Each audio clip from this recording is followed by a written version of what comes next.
the person from his money. An FBI informant in these cases is trying to separate this person from what they would otherwise do on their own. And in many ways, I think the psychological game at play is very similar. And there's really it doesn't look there's any light at the end of the tunnel to stop this or even slow it down or redirect it. Not at this point. I mean, I think more and more people are becoming aware of what's happening, and I think there's more cynicism as a result of that. But there isn't a lot that is changing as a result. I mean, the Sammy Osmakash case was one that I made. I gave a lot of attention to through the story, as well as I did a TED Talk kind of related to the Sammy Osmakash case, because I felt it showed so tremendously.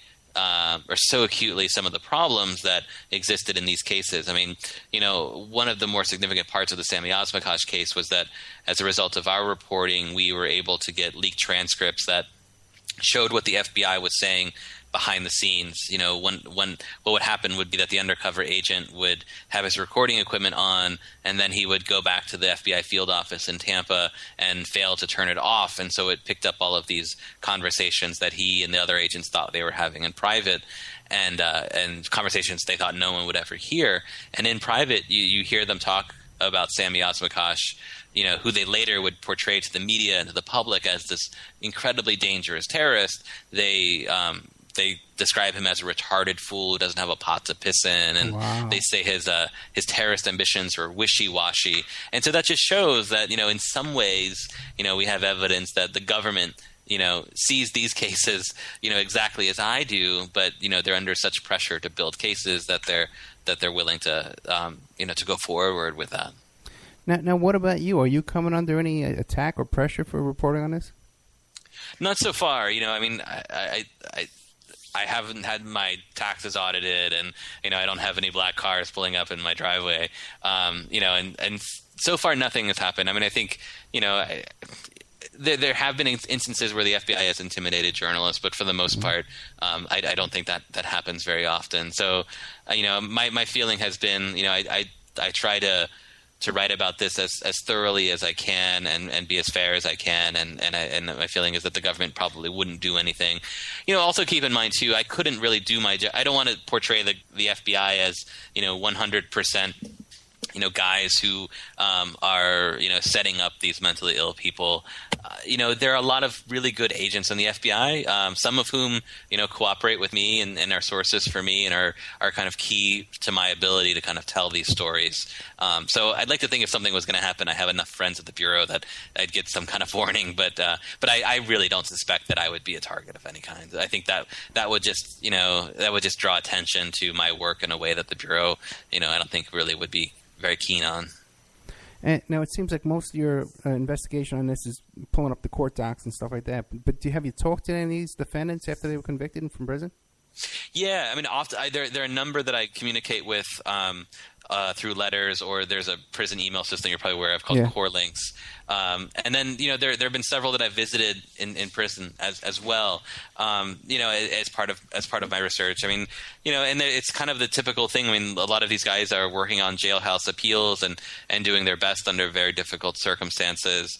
I mean, what's really sad, I think, about a lot of these cases is less the person in prison now, although that is sad, but more kind of the family kind of, damage that is left behind. I mean, for the most part, these tend to be immigrant families of very modest means. And, when they have a family member who's gone to prison like this, they've often, spent whatever money they have and sold whatever they can to help mount a defense. And then so often, if not in almost every case, these defenses are unsuccessful. Yeah, I hear you, and it is heartbreaking when you see these guys in there. They got like 300 minutes a month to talk, and very limited time to communicate with their families. They lose their families. They can't. It's just a miserable situation. So, what are you working on? We only got a couple of minutes left. What are you working on next? So I continue to write about these types of cases. I mean, my main work with the Intercept right now is writing about the FBI's counterterrorism practices, and so this has been one of those projects for me that I felt would last a year or two and has lasted much longer. And every year I kind of tell myself, well, I'll focus on another larger project, and there's just been enough to kind of keep me interested, that enough kind of fodder, and I've written so much about this now, and it's an area that other journalists haven't really covered, that kind of leaves me wide open to kind of continue to write about this. So my plan, at least in the in the short term, is to continue to write about these cases, most likely for the Intercept. And so that's where you write now for the Intercept magazine? Right. It's part of First Look Media. It was the organization that was founded by Glenn Greenwald after the Edward Snowden leaks, and it's at theintercept.com. Intercept.com. And do you have your own website as well? I do. So you can find out more about me and my work, and my website is just my name, TrevorAaronson.com. That's probably how I found you, right? Yeah, it is how I found you, yeah. Most likely, yeah. Okay, great. Hey, do you have any events coming up? Any kind of book signings or speaking gigs or anything? Not right now, but if you go to my website, I do tend to post everything that I have coming up. The only thing I have on the horizon right now is I'll be in Philadelphia doing a documentary screening. Let's see here. If you give me a moment, I can pull up the date.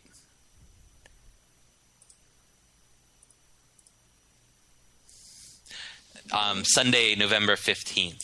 So if you go to my website, I'll post those details in the future. My email address is also on my website, so if any listeners have any questions, please feel free to contact me. I do try to respond to everyone who writes. I'm not always the most timely response, but I do try to get it back to everyone who sends me an email. Yeah, I got you.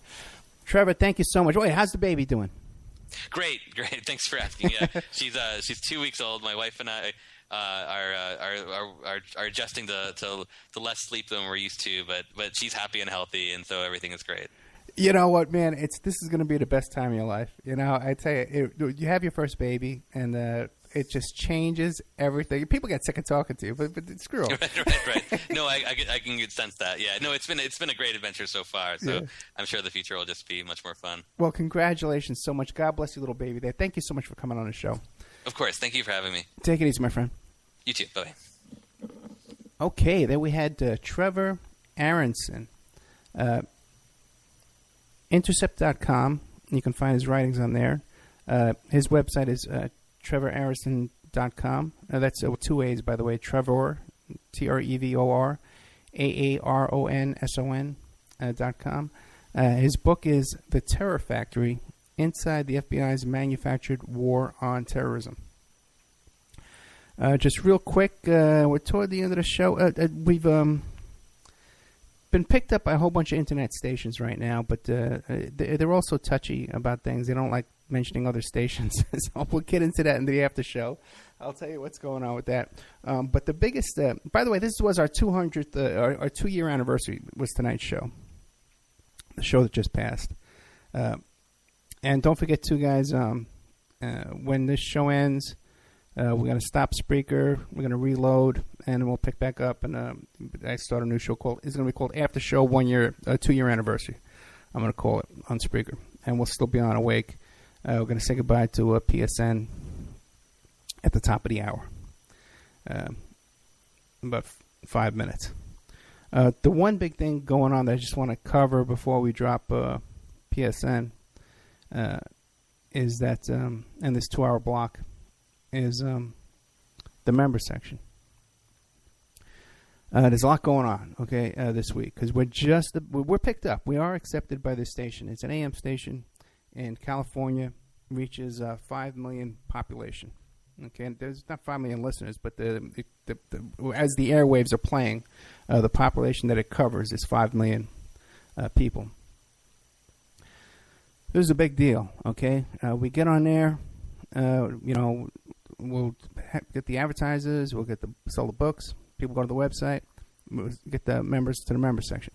But we got to get from here to there. Now, once we get on air, then we have the funding. Plus, we're going to be covered. We're going to be in Malibu. We're going to be in Orange County, all this area, Los Angeles, Riverside, all this L.A. area where all the entertainment industry is, where we can get backing and funding for the documentaries we want to produce. I just had another discussion this week with the BBC again, contacting me, wanting to know, hey, where's your movies? Okay, and I had to clear up with them that things have been a little busy here. We've been going through some troubles, and we're not in production yet. We're just getting started. Okay, I think they were under the impression that things are a little bit more in the works. So, but we have the interest there, which is a great thing. So, what I need from you guys is, if you're a member, if you're not a member, we need some members this week. I need some members between now and like Tuesday, Wednesday, because that's all the big stations. We just picked up by Chip Tatum's station Monday night, and he's playing the whole show plus an after show. So we have a 3-hour block on there. Stu Webb has a station. By the way, Cynthia McKinney's going to be on Stu Webb's station at the old Veterans Truth Network station. We're on there Wednesday nights with a 1-hour show. By the way, I'm playing over there different content that you're hearing here tonight. We're going to be playing stuff from the old, from the member section, old stuff, and also to these 1-hour shows that I interview, that I record and stuff like that. Saturday nights, Friday nights, Sunday nights. That I do sometimes in the afternoon. Those impromptu kind of shows. Those are going to be over on Stu Webb's, and then Firehorse Radio has us. They're playing us every day of the week, Monday to Friday.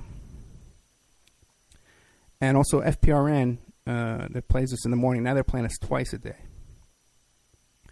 So the other thing is the advertising opportunity right now is better than it has ever been. We're on more stations, more times a day. We're on a minimum, an absolute minimum of 3 times a day. We're on the air with a 2-hour show that you can hear our show. The ads play, 3-4 times a show. So there's that, then there's plus all the other stations like Late Night in the Midlands and this new Chip Tatum station, Cave Radio, all these other stations that play us during the week as well. And then, of course, there's iHeart, iTunes, Spreaker, all that kind of stuff. So if you've ever considered advertising, get to me this week because I'm going to get you on a deal where you're going to get on the LA station in front of everybody, and that's 1 day a week.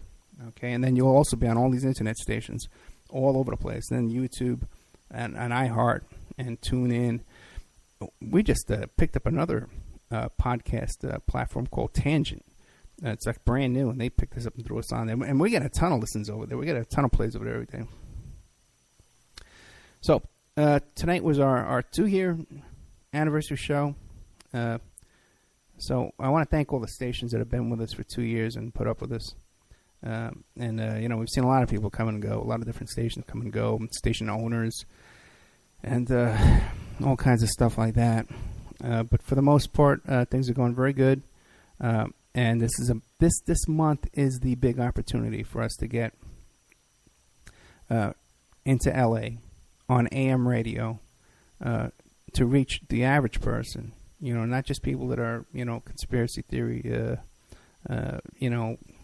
extremists, but to reach the average person and have the average person here. The average person listening to CNN never heard this guy tonight, or never heard Doug Caddy, the Watergate lawyer, or St. John Hunt, or Chris Milligan that I'm going to have this weekend. So the average person driving in their car in California has never heard any of this kind of stuff. And we're going to get to them, okay, in the next month. And what I need from you is, a nice little 2-year anniversary donation would be nice. Okay, that'd be great. Because we don't get any donations anymore. So if you don't subscribe, please subscribe.